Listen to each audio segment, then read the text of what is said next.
coordination with central government to take this request up.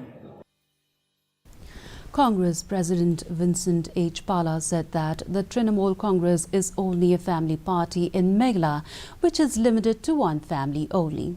He said that the TMC itself is a divided party because presently many people involved in the Trinamool Congress left the party and joined other parties.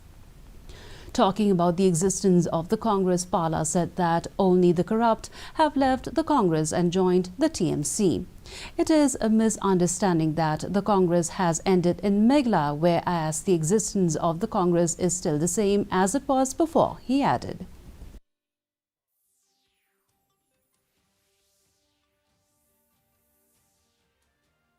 A party which finished itself. Yes.